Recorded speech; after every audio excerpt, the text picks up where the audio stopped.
this computer, and we are recording right now. So we are back again. Welcome back, y'all. Street Academy Podcast, where we keep one foot in the academy and one foot in the streets. Hey. That's what it is right now. Amber, this is gonna be a good episode.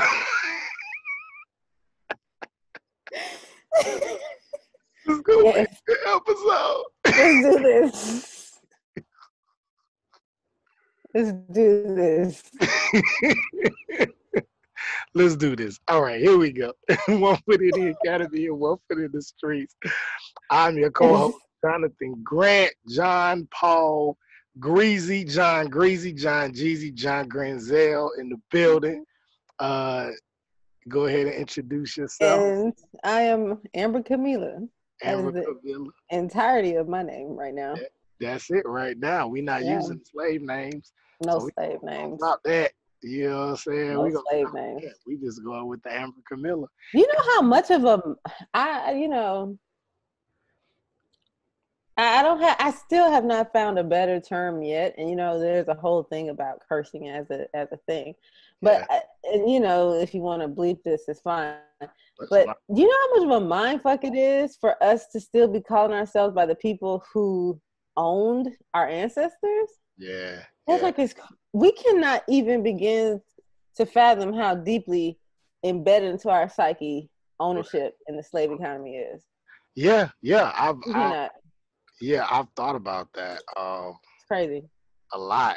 How long do I want to go with my last name? Because my last name, like my auntie did the research with our family, like the Grant family, and Grant was the name of the person that owned my so-called owned my great or whatever. So-called, yeah. Yeah. And that was his name. His name was Master, Grant. Ugh. And so for me to just be walking around with that name is just like, I really am doing that. You know what I'm saying? So at some point, I know, I feel like I'm going to get to a point where I will have to drop my last name. You know what I'm saying? I guess I just haven't gone through with that process yet. It hasn't, reached that level, but it's something I've been thinking about for a long time. And one of my mentors in undergrad, she changed her whole name. I don't even know what her so-called, original birth name. Her birth name. I don't even know what it was, to be honest with you. And I don't even care because I'm like, no, this is who you are. And so I call you that. So yeah, you're right. You're right. I still haven't gone through the quote unquote legalization, because what does that even mean when it comes to title and identity? That's an interesting thing that the state owns that. Right.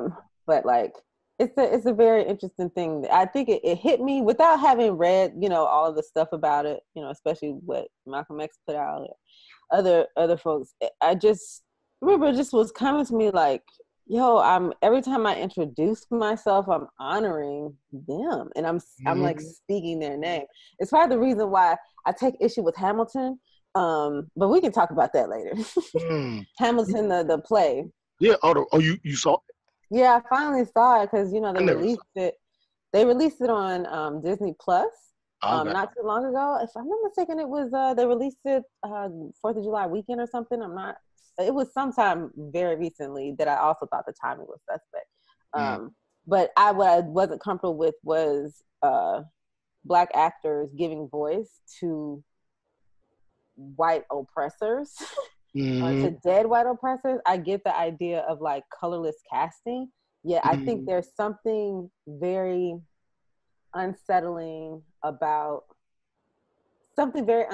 dishonoring about using a Black man's voice today to speak the fictional words of George Washington, who was a genocidist, or any of the people who are considered the founding fathers, which are really the founding terrorists of America.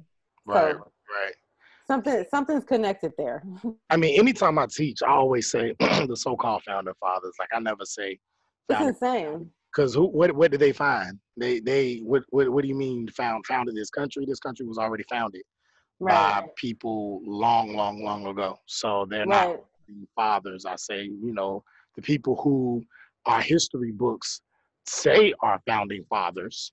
I'll say that, but I'm not gonna call Thomas Jefferson, George None Washington, of them. Christopher Columbus, whoever, a founding fathers. Like, no, you None know of them.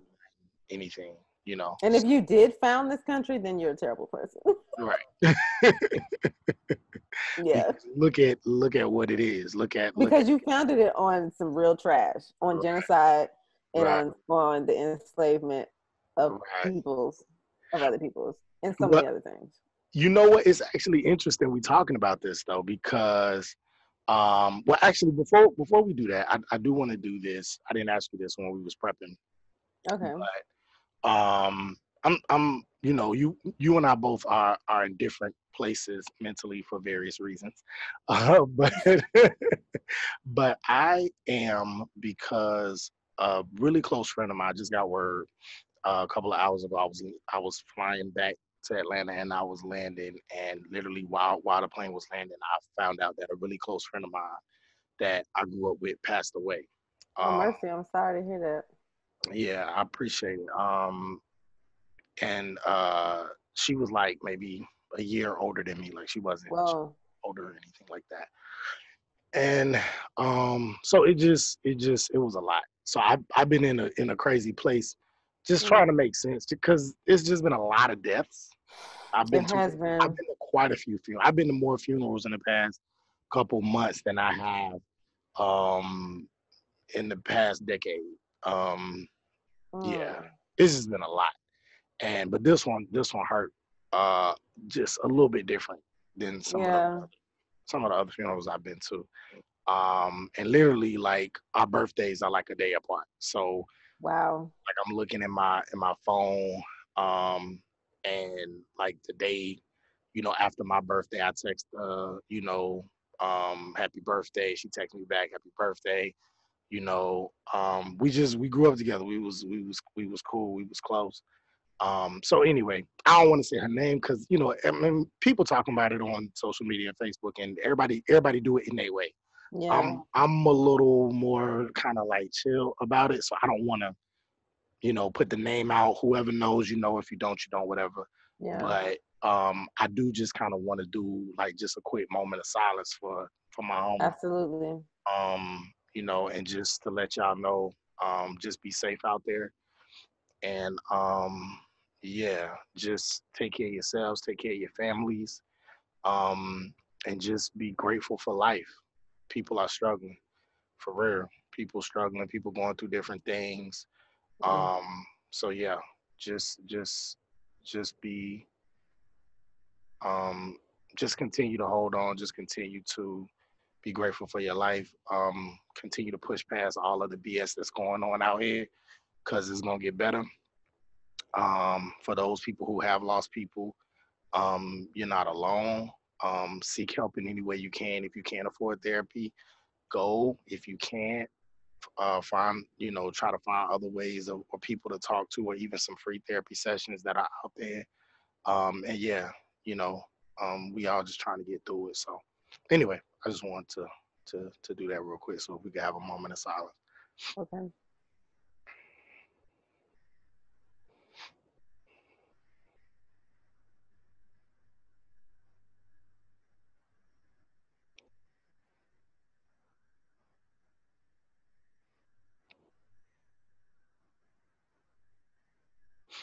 I say. Okay. All right. So you were talking about, so we're talking about the forefathers and all of that. Oh, Jackie came Oh, right in on time Jackie. too. Came right in on time. Welcome, sis. She can't hear us yet, I don't think. Okay, I can hear y'all Okay, now. there she goes. Yay. Hey, Hi, people. you came right in Hi. on time, cuz. Okay, good. And we was Okay. getting ready to do it, and we ain't even say nothing about why Jackie wait. Have to clip it. Let me cut this Oh out. yeah, we should let her say that. Yeah. Say what? I should say what? Oh, you just slide in, just say who you are. Oh, I am Jackie. You can find me at Jackie Demission on all the things. Yup. So, please tell us why you just sliding in. Exactly. Yes. Go ahead So and put in that plug. My boo has been getting into music and writing some songs since the quarantine happened, which is good. Like, I think everyone has had to figure out like something to occupy their time and feel like they're doing something meaningful, given the fact that we're all indoors. Anyway, he's a creative and he did a listening party for his new album, which didn't start out as an album, but now it is. And it's really good. So it is. Oh, how do we hear this? How do we hear this? So there are some things in the works, some like behind the scenes musical things that are going on. So hopefully within the next month, it'll be streaming on all the music platforms. Okay, cool. I look forward to hearing. Yes, it is. What's his artist name? I know his name is Kunle, but his artist name? It's the same, just Kunle with the I on the end. Okay, Kunle with an I on the end. Kunlei. I was at the listening party. Yeah, I was there. I listened to the whole thing. It was dope. I loved it. Especially the first. Well, I don't want to like ruin it, but it was some that when I hit them up, I'm gonna tell them the ones that really stuck out to me. But okay. Dope project. Dope artist. So y'all make sure y'all cop that. The name of the album is Remember Me When This Is Over, right? Remember Me When This Is Over. So y'all check it out. Make sure y'all stream it. There's probably SoundCloud, Spotify, all of that. It's probably gonna be on all of the things. And actually what we can do is we can put the tag in on YouTube at Love Kunle, LOVKUNLEI. So you can find out exactly where to go to get the music. But yes, it's crazy dope. If you like that little brother kind of sound, to me, this is just my perspective. Like kind of like that kind of little brother kind of sound. You know what I'm saying? Like real, real hip hop, real verses, real. But then it has this kind of like the music of today has this kind of vibe. Like I think about one of my favorite albums right now was what's her name? Chilombo by what's that sister? Big Sean. Oh no, not Big Sean. Is it Big Sean? Big Sean. Oh girl. Hey, Eiko?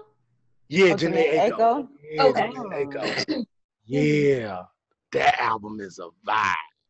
Really? Okay.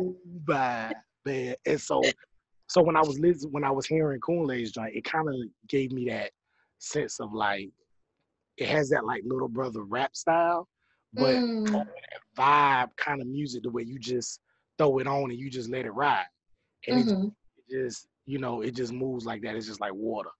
You know what I'm saying? You just ride it all the way from the first track to the last track. Kind of like Marvin Gaye's was going on. Like it just kind of put me in that kind of mood. Nice. Yeah, so y'all check that out. Okay, sounds good. So we own it. Yeah. So me and Amber was basically talking about I don't know how we got on this topic about the so-called founding forefathers. Oh, I know what it was. We were talking about last names and how Amber doesn't go by her last name no more. Yeah. And so and why we as Black people still go by our last names, because a lot of our last names are the last names of the people that so-called own our grandmothers and grandfathers. You know what I'm saying? So we literally are calling ourselves these white people names. Yeah. So, then we started talking about, not saying founding fathers, but so-called founding fathers, or people that history books say were the founding fathers of this country, when we know that they didn't find this country. Yeah. In the sense that they created it. It existed for centuries before. So we were just talking about that, which kind of actually goes right into the topic for today, which is your boy Nick Cannon, right? Okay. And everything that has been going on with him. And we can talk about whether, you agree or disagree, about what he says. Was it anti-Semitic? Was it not? Was what he said about white people good? Was it not? We can do that if we want.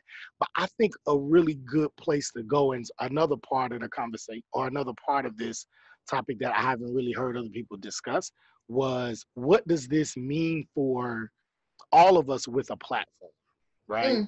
So we all in some way have or currently represent a larger entity, you know, being employed or being connected to or volunteering or whatever, working for somebody, right? But we also have this platform, the Street Academy podcast, right? Where hopefully we can say how we feel, you know, but what if we say something, right? You know, and we don't have no crazy amount of followers or subscribers like Nick Cannon, but let's say it was somebody was to hear something we say here and then get back to our employer, and then now we got to worry. So now we got to censor ourselves. So that's, while this is happening to Nick Cannon and he's a celebrity, this has implications for all of us because we never know who's going to hear what we say, or, you know, what we talk about on a podcast or on an album, or, you know, on a speech that somebody's recording or anything. So I think that's something we should talk about as well. Like, what does that mean? How does Nick, you know, we talk about Nick, but then also what does that mean for us, for all of us who want to create our own platforms? We have jobs and things like that, or, you know, or things that we're connected to, but we want to create something for ourselves. But how can we do that if what we're creating for ourselves, you know, can be taken away from us by these other entities that sometimes we have to use to pay our bills? So I don't know. I think, and even, you know, even if they don't do it today, they could do it tomorrow. They could do it a year from now or so, because the internet is eternal, right? So it's like, and that's what's been happening to so many people. It's just like people will reach back into the Twitter files from 10 years ago or for however long ago to say, this is what this person said. So, you know, I imagine that both of us will, that all of us will continue to elevate in our careers and in our professions and possibly status. And so, you know, these old Street Academy podcast days when we were young, again, how we keep saying, like, we were young whippersnappers, something, we might say something that wasn't as elegant, you know? And I don't, you know, as I like try to parse through it all, my summation is the need for just our own things. And so even what's unfortunate about Nick Cannon is, like, he started the show Wild 'N Out, right? And so it's just like, he created this thing himself, but it was in partnership with this larger company, right? And so it's just like, he created, you would think in one way, it's just like, well, this is his own creation. How could this be taken away from him? But it's because it's on a platform that's not his own.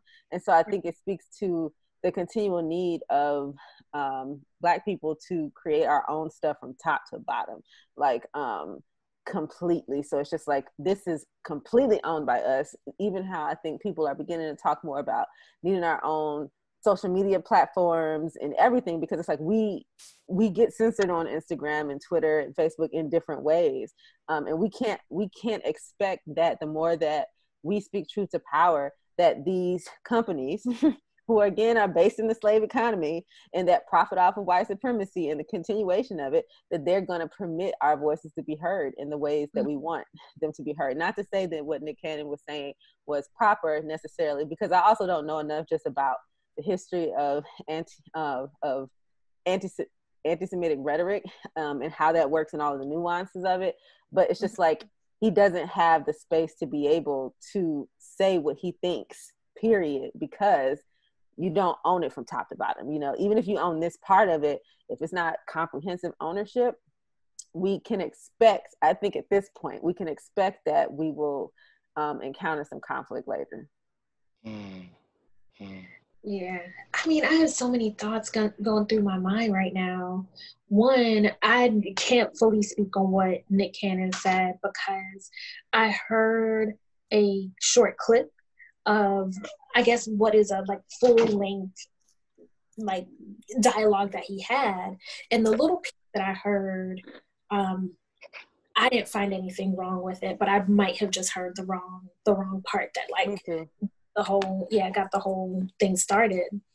But it makes me think about how we have these platforms and then they get like whittled down into sound bites, and these sound bites may not be reflective of the entire like context of what we're saying, but it's easy to like take that little soundbite and essentially cancel people now that we're in this era of like cancel culture, which is a whole nother topic. And it wasn't that Nick Cannon necessarily got canceled by the people, but he certainly is experiencing economic and like a business cancellation based on things that he said, which also makes me think of like how there's such an immediate response and such an immediate like punitive action that people don't have time to like learn and grow and evolve.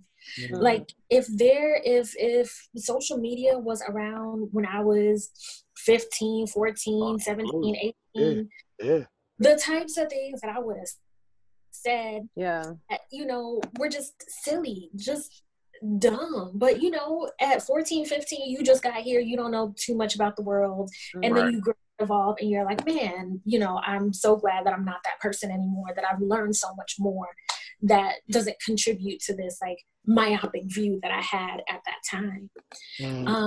So we could definitely do a show like about the things we said back then. Yeah, man. That was so stupid that now we're like, oh, why would I say something? I don't know. I just thought about that. That would be a dope. No, seriously. Yeah, like I just don't think that because we have platforms that can be condensed into sound bites that then get quickly responded and reacted to, that people just don't have the time to learn and to grow.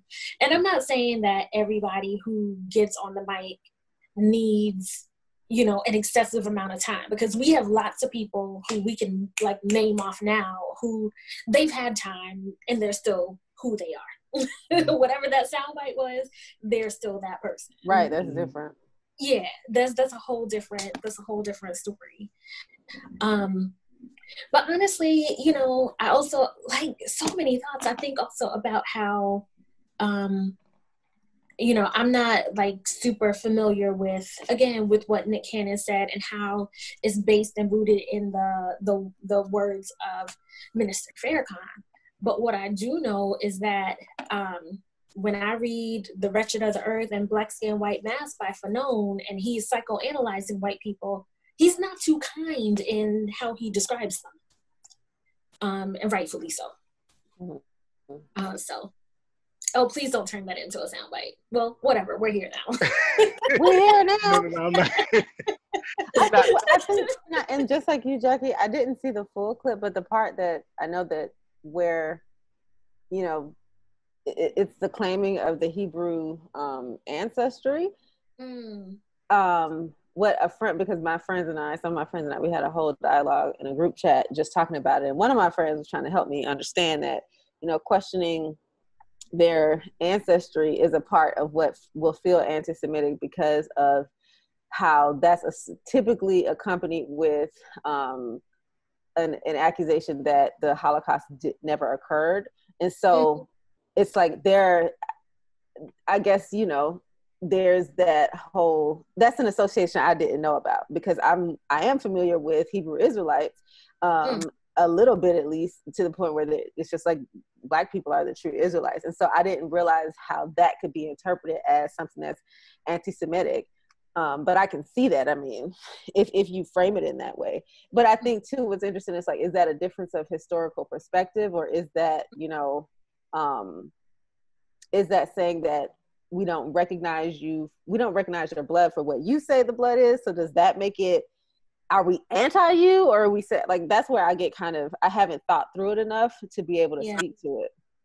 What about you, John? Yeah.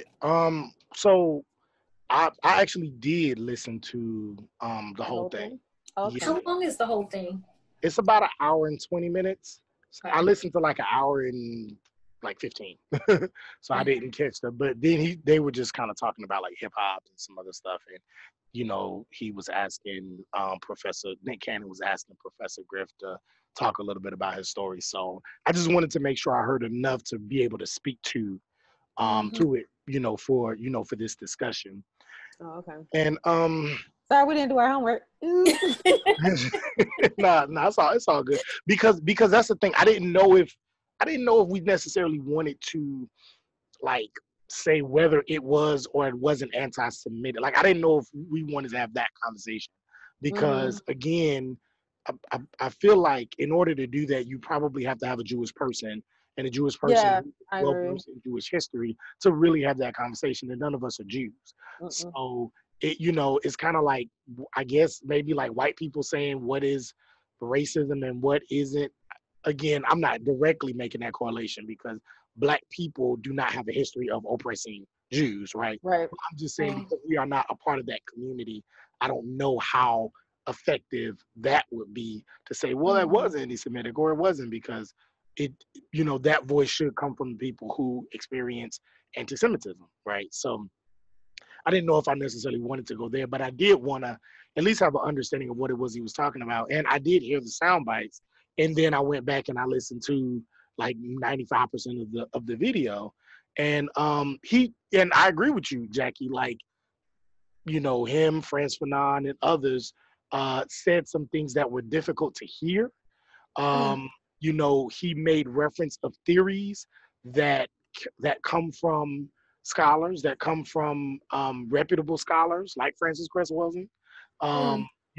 So he did say some things that was difficult to hear. I don't know if it was, again, I'm not Jewish, so I don't know how much I would say it was hate talk necessarily. And I don't even know if they had a problem, if some Jews had a problem with the question of origin, because I then went and listened to another video where there was a Black guy who was talking to a Jewish guy about what Nick Cannon was saying. And he he was white, but he admitted, he said, well, yeah, many Jews do. We know that Abraham, who was considered to be the first Jew, was a man of color. Like he was a darker skinned man. And we kind of know that. We also, based on their readings or their teachings, that David, who is a very central figure in Jewish history, was a man that had like a reddish undertone. So the key people in their lineage are people of color. And so what he was saying in that regard, that there were people who are of color that were these original Jews, is not far off. Like a lot of Jews would say, yeah, we agree, right? But then he was talking about Judaism being a spiritual identity, not necessarily this kind of biological or this ethnic thing, right? Right. So he was kind of, doing that as well. And he said that the issue wasn't necessarily the question of origin as much as it was when he was talking about how Jews own everything. So Jews are all the banks, and they have this central banking system, and they control all the trade in the world, and they're the reason, and I might be going a little overboard, but like they might be the reason for some countries falling and some countries rising, and the Rothschilds and all this other kind of conspiracy, what he called conspiracy theories. And he said, and this was interesting because he said that kind of talk is not new. That kind of talk dates back to the 19th century. And it was that kind of talk, those so-called conspiracy theories, that led people, particularly Hitler, to take these theories, slate them as truths, and then, push through policies and enact actions that led to the Holocaust. So when people say things like, oh, because they really did believe that the Jews were greedy and they were hogging all the money and they were hogging all the banks. And that's why Germany had, Germany was in a bad place. And that's why the Germans were largely unemployed and poor and dying from poverty and hunger. And it was that reason that, Hitler did what he did. And I was like, well, yeah, that makes sense. And so he said that, when we hear stuff like that, it's a trigger for Jews because that same talk led to the Holocaust. So when you hear Nick Cannon say things like that, it's like, we don't want that to happen again. We don't need that kind of talk to keep going because that's what led people to do what they did back then, So that was another thing I learned from the whole thing. I was really trying to find the hate talk, and I really didn't hear a lot of hate speech. Again, this is me, somebody from the outside. But more so, it was just these kind of theories around why, around who was the original Jews, and trying to make sense of this kind of you know, these ideas or this religious, this religious group. Now, what he said about white people, now that was harsh. And a person could take from that, because he was literally saying that white people were these deficient people because of their lack of melanin. Like, they could not function as like compassionate people. Oh, okay. And so, to me, if there was any type of hate speech, it would be that part. You know what I'm saying? And I don't even think white people necessarily had an issue with that, because people, there's so many books and stuff that, suggest that as well. And I didn't really hear a lot of backlash from white folks about that part, about what he was saying. But that part to me was very, it was like, whoa, and I can't say, well, I'm not gonna go there, but all I'm gonna say is that it was that part that I think was really controversial, that he didn't get in a lot of trouble for, that I thought he probably would. That's interesting. So I don't know. Yeah, that's interesting. I mean, I think about how we as Black folks can hear white people say something that we consider to be a dog whistle, and then have to explain to other folks of color or to white people why it was racist and why it was anti-Black. And so if Jewish people are listening to that and they're hearing it as anti-Semitic, like an anti-Semitic dog whistle, then I understand that. But, as someone who didn't listen to the whole thing, I would really need to like sit with it and understand how what he said like falls under that category. Now, how do you all navigate, right, your own platforms?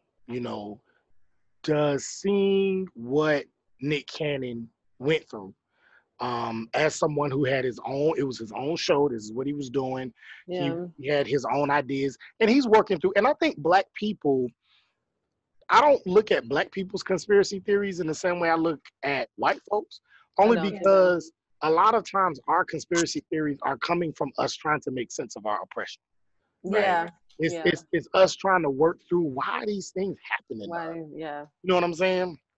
And what was the question? Was how do we navigate this space? Yeah. So how do you all, as people who have your own platforms, how do you navigate censorship? Do you worry about if you'll be censored? Do you worry about what you'll say and if it'll come back to you and all of that? Absolutely. You do? Yeah. I think about, so I'm on 3 different social media platforms, on Facebook, on Instagram, and on Twitter. And depending on if someone follows me only on one thing, they're only getting one side of the story. Twitter, I'm not super active on, but it's very much like tweeting about my perspectives related to my academic work.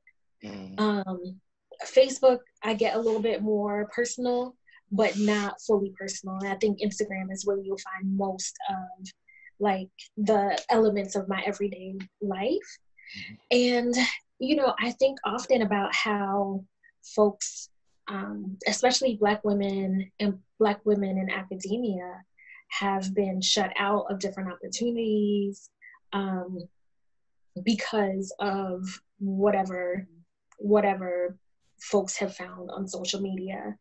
I remember the year I was going to doctor school, the year that I was leaving, there were 2 Black women professors who essentially got doxxed. Like, people looked into their past, found some things, like publicized it, and they ended up having to like be held accountable for these things that they said. Again, another like snapshot, decontextualized. But the impetus for them doing that was because there was a group of people who didn't feel that Black women should be in this position of professor, especially ones that have the sort of academic work that they did. And I think about that. I think about that a lot. And it's hard for me to like figure out the right balance or how to navigate those pressures of being essentially perfect on social media to those who are like reading into what you're saying. So it's something that I think about a lot. Man, I'm not super active on social media anymore, and I actually want to change that soon when it just comes to me beginning to build up my own thing. And so I haven't been worrying about it that much, but I do believe that as I become more vocal about what I do believe in, and all of the things that I think we need to relearn as a generation, I think it'll need to be something that's on my radar because there's so much relearning that we need to do. It's drastically different from everything that we've been taught, and it's going to be controversial for sure. And so, and I think that's where it's like I just need to be able to position myself again to just be completely self-supporting in some way, to not have to rely on organizations to be my sustenance in some way. I'm sure the solution will reveal itself. And I will need to be mindful over time of what the consequences could be of speaking truth to power. It's not a concern. It's not an active concern right now. I will say at the lab where I work, I feel like I'm being more frank about how I feel about just, racism and those, Black relations and white relations and that. And so I feel like I'm becoming more unapologetic there, which I feel good about. And luckily I'm in a space, well, not luckily, fortunately, I'm in a space where the people are very receptive and are very much in a learning stance. And so I feel that they're listening and hearing right now. I wonder as things continue how and if that will change, depending on how much more vocal I become and how much more clear I become. Because I feel like over time, I'm just becoming more and more clear about what I believe and like what, how we should be moving forward as a country. And I think, in other words, it's just going to become more and more and more radical. And so it's just like, it's the radicalization of Amber. Like, I think what's happening is it's like, my radicalizing is happening will probably happen in step with my use of social media. So I'm not sure how that's going to play out. What I do find interesting though, I wonder I just wonder how some of these companies work. And I wonder, with Nick Cannon, who was observing him, who was listening to the show, who was the whistleblower to his company, and like how that whole thing works. It's like, who was listening that then was like, oh, this was anti-Semitic. And then therefore it's like through the chain of command, they were able to act on it that fast. I think that's interesting. I'm really curious about that process. And I didn't do any research, but I think that's interesting. Because it's like, who's watching you is the question. And it makes me wonder, like, then, because, like a lot of people in the movement, they got sold out from people who are close to them. And so it's like these CIA and FBI plants, they're right there next to you, your main one. And so it's just like, is it a matter of having an open audience? Because some people, they're like, well, I'm not going to have an open audience. If we're good, like, for example, we could be like, we're going to have the Street Academy and it's a subscription service. And so that's already one kind of like layer of, of like, okay, only the people who are willing to subscribe. And then, I don't know, we do a vetting process. It's that kind of thing. Like, then if we might not be able to control like our own platform in one way, then do you control your audience in a sense? I don't know. I think it's interesting how, like, how did that happen? So, and then I think it's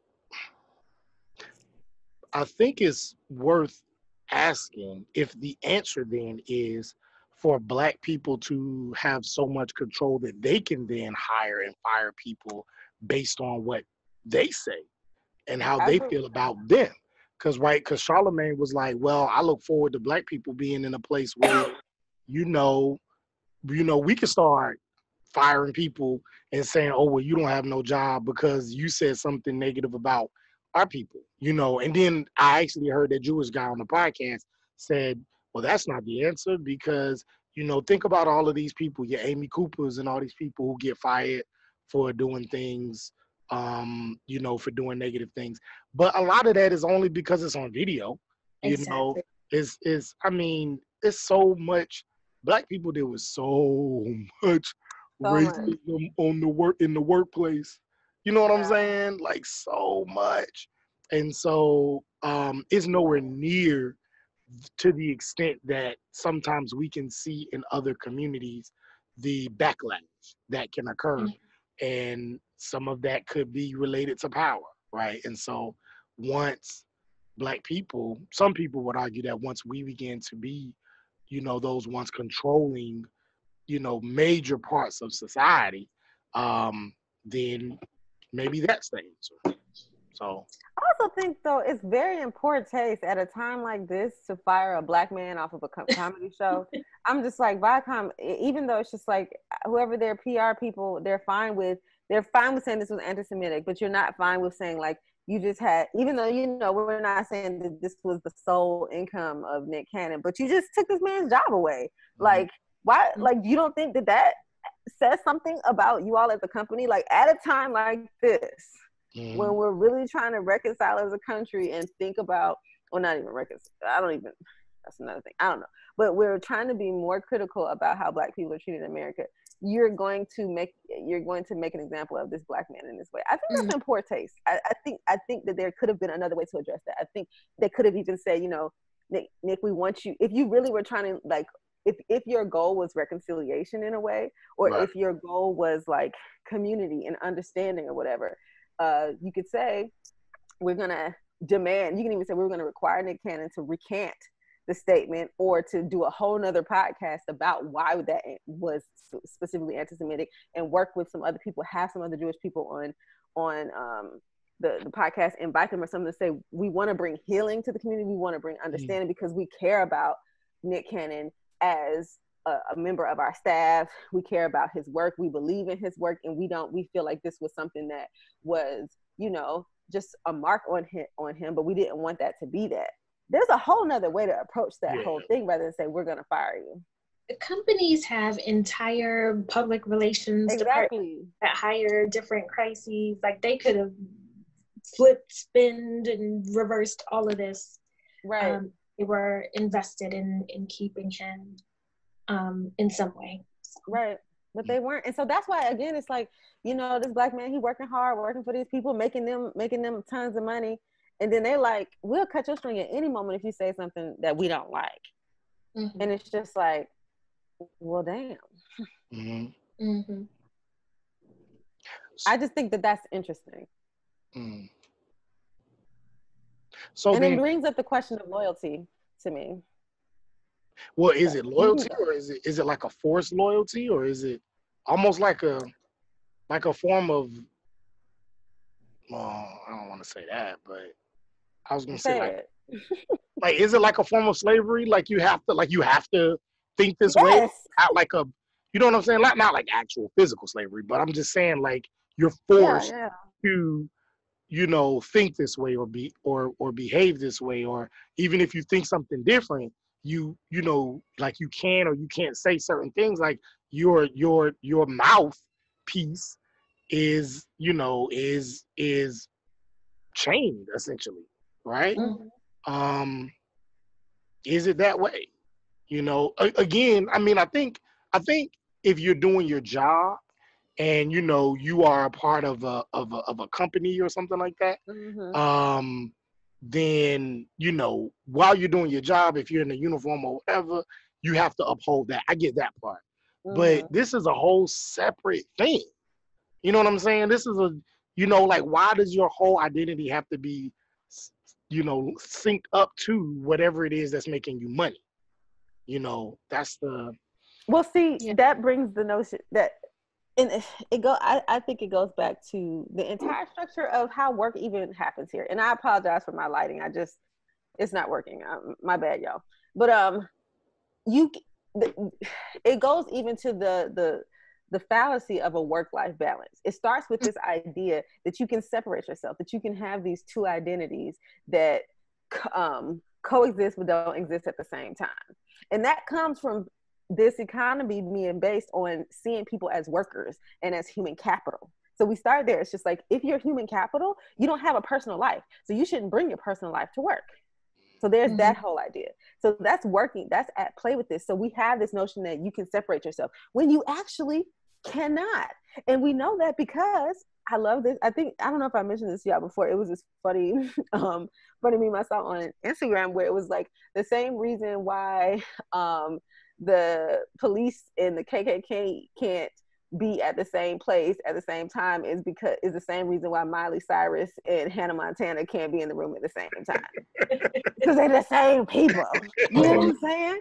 And it's just like, this is exactly true. And it's just like, we shouldn't try to separate the fact that it's just like who you are at work and who you are outside, they're the same person. And we actually have to hold people accountable for that. That's why even you had the KKK able to infiltrate law enforcement, because it was the idea that it was separate, but it's not separate. It never was separate.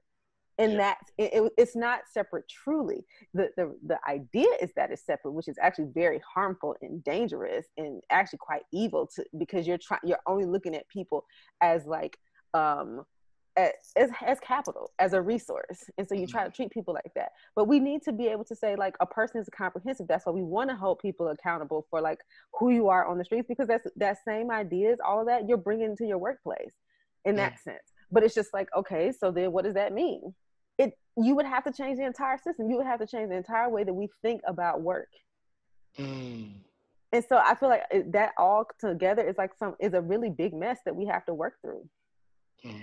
I mean, thinking about that, it makes me think back to the philosophy of Jay-Z, which is, I'm not a businessman. Oh.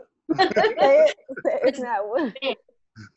And all of that just makes me think of this idea of like personal brand, which I think that term has probably fallen out of favor a little bit and been exchanged for something else. But this idea that people don't have this separation between their work identity and their home or personal identity.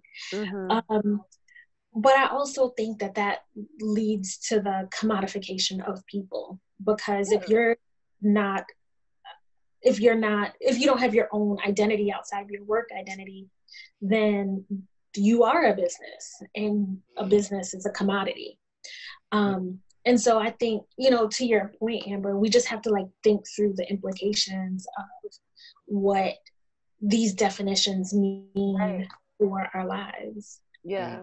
Even the idea, like you said, of personal branding, because in some ways it's gotten really tiring. It's like, I'm a brand, I'm Liz. It's just like, you're a person, you're an actual human being. But what you've had to do in order to make a living is that you've had to take aspects of your identity and, like you said, commodify them, turn them into this thing, and then sell yourself based on that.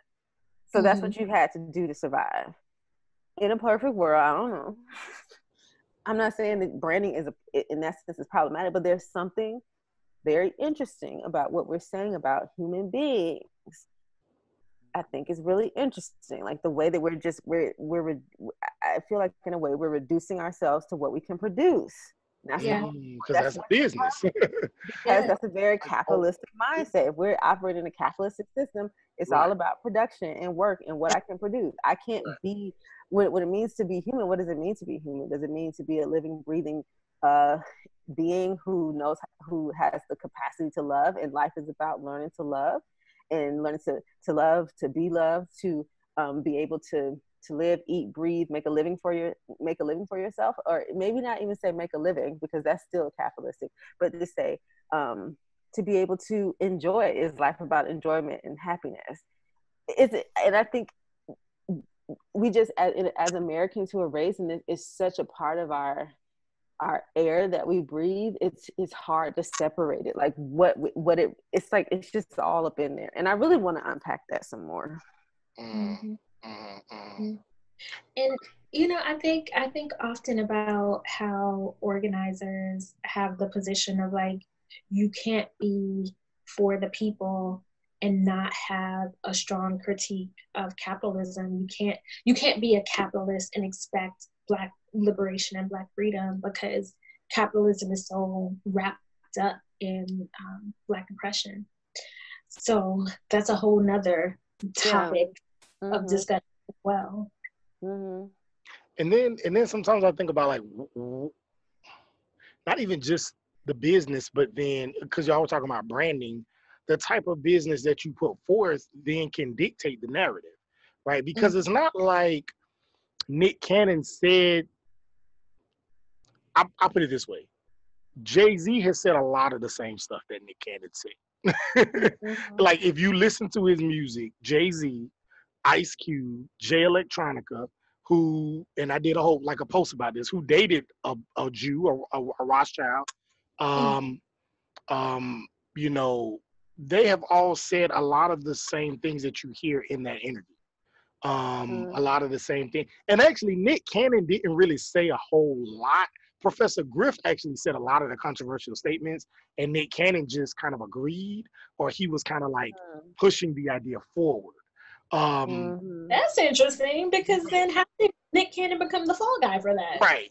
It was really Professor Griff who was saying a lot of that stuff. And then there were some things where Nick Cannon was, you know, he was kind of going off. But Professor Griff was really the one, and Nick Cannon wasn't challenging. He was kind of getting him to speak more about it and talk more. You know what I mean? So I think as an interviewer, had he framed the question or framed his statements just a little bit differently, and instead of claiming it as true, if he said, well, so it sounds like what you're saying is based off of this theory, which means this, you know, and just kind of made it in that way, I think that he would have been able to skate by it a little bit better. But the way in which he was presenting the information was kind of like, this is truth. This is, you know, this is an understanding that we should consider. And I definitely think that was something that led to the whole controversy. But again, the fact that there's so many artists, they talked about Hidden Colors, everything what they was talking about, Hidden Colors already said a lot of that stuff. Yeah, Hidden Colors, yeah. That was in that in the first two episodes or whatever. Scholars, Renoku Rashidi. They mentioned Renoku Rashidi. That's who I thought about when Nick Cannon, when this whole controversy first started. I was like, well, Renoku Rashidi did a whole series about this, and people read about him in history classes from middle school, high school, college, and onward. So it's not like what he said was really that bad, I guess, because so much of these thoughts have been presented in different ways.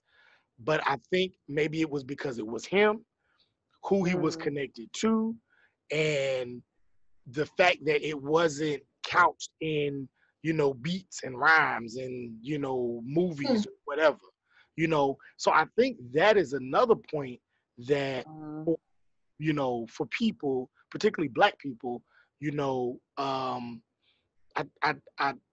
think about, you know, in slavery, right? During slave times, when we had to, you know, when we were sending messages to people about Harriet Tubman coming and all that, and it was done in song, or I think I read somewhere that sometimes the way in which Black women would braid their daughters' hair, there were messages inside the braids, there was messages inside the quilts that grandmothers and mothers would make for their children about how to get to freedom and stuff like that. So I think we just have to be very creative, and we've always been that way. We've always put messages in our music and said stuff within our music, and we kind of looking at each other like we might be looking at it and then looking at white people listening to our music and looking at our movies and being like, they entertain, but they don't even really know like what it is that Nipsey Hussle really saying. You know what I'm saying? Like they're not even really getting it. You know what I'm saying? But we get it, and so maybe that's the key. Maybe. You know what I'm saying? Like maybe Nick Cannon was saying something that got outside of the message of just us. Because had he said it in a different way, we would have got it. But maybe people outside of our community wouldn't have gotten it. So that's another thing I think about when that's a whole other question of audience too, because I don't know who Professor Griff's like general audience, like the demographics of his audience is, but you know, I've heard. It's who? I said the hoteps. Well, that's a whole nother thing, because then you would think that Nick Cannon would be preaching to the choir, so to speak. So I really do wonder. Yeah, I really do wonder how this particular message got taken up as something that means like this very public response. Mm-hmm. And in another way, if we can just be honest, it's there has to, perhaps there's just surveillance. Perhaps there's surveillance. It's like when you start getting to a certain level, or when you start talking about things anyway, like Nick Cannon seemed to start just being a little bit more vocal anyway, just about different things.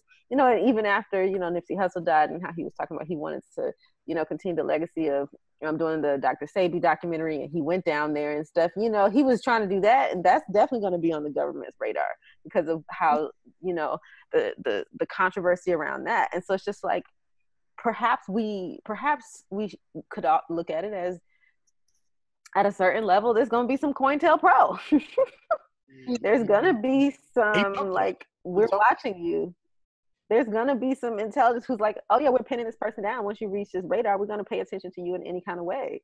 And we can, and to expect that, I think we could expect it. And then, you know, how would we operate if we expect surveillance? Right. So then I guess to conclude,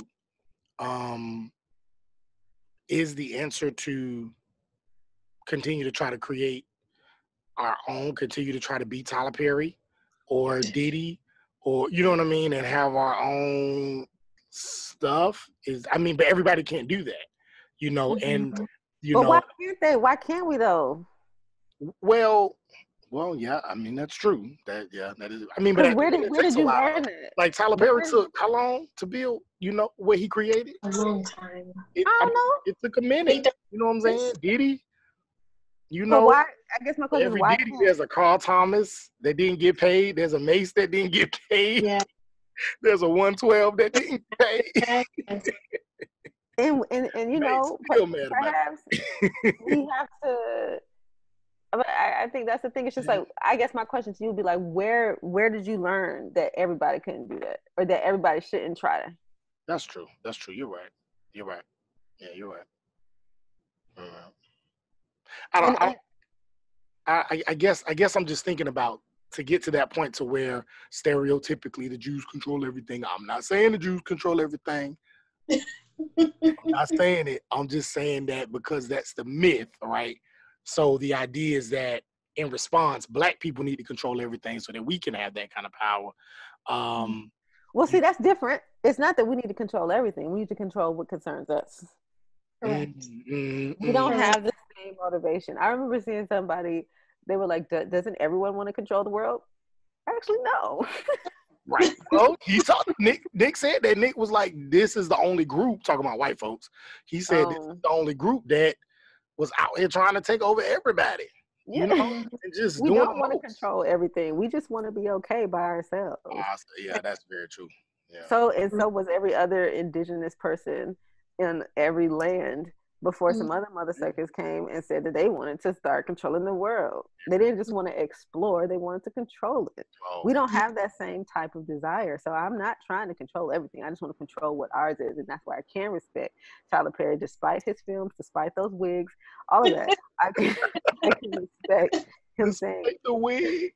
From top to bottom, we're gonna have our own studio because we're controlling this. Right. That's respect. Yeah. So when we can start doing that, we're saying we're gonna control our food supply. We're gonna control our clothing supply. We're gonna control our music production, our art production, all of that kind of stuff. So if I have a show called Wild and Out that I want to create, it's on my platform. It's on my stuff, done by my people. You know, the investors are people who understand me and my cause. But then it takes you to the point of just saying, is this a Black thing or is this a difference of opinion thing? Because it's not to say that all Black people agree on everything, and that there might not be some points where just because all the Black people controlling stuff, it's not like there won't be dissension and people disagree, and then there might be factions. So not to say that Black people are a monolith in terms of their opinions, and that there might not be some splits. Because I don't want to say like, if you just get all Black people together, then we'll be fine. I'm not gonna say that, because you have your people who are questionable, but not just that. Everybody is permitted to think differently. It's supposed to be freedom. So how can we create a system where we can actually be free? That's the thing. I think. Yeah. Cool. Well, this has been another episode, y'all. Street Academy Podcast, Nick Cannon. Hey, we wish you the best, brother, because you were part of us, the Black community. So we wish you the best. I hope him and Diddy can do something together. Cause I think I do like Wildin' Out. That is one of my secret you like, chef. Oh, okay. I do. Yeah, it's funny as hell. It's funny as hell. So yeah, I just hope Nick get paid, cause Diddy it's like Diddy and then Birdman, like for people who don't pay they artists, man. Yikes. Y'all gotta do better. Yikes.